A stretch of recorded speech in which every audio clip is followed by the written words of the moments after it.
Removing alcohol is one of the biggest entrepreneurial hacks that most at the top of the game are not speaking of, which is unfortunate because it is accepted the world over, well, at least within Western culture or Western society. Now just look at what happens when you turn 18, at least here in Australia and New Zealand.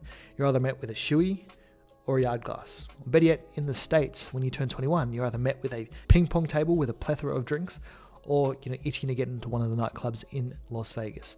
Now what is interesting, and this is something that's off the top of my head, is that alcohol isn't necessarily advertised or accepted as something that people want to go out and get.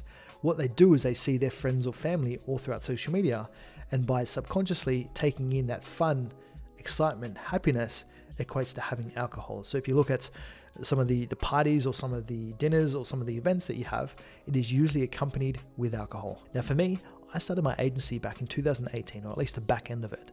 Unfortunately, my father decided to pass away, or kick the bucket, so to speak, at the start of 2019. So it wasn't really until I found myself at probably halfway through that year.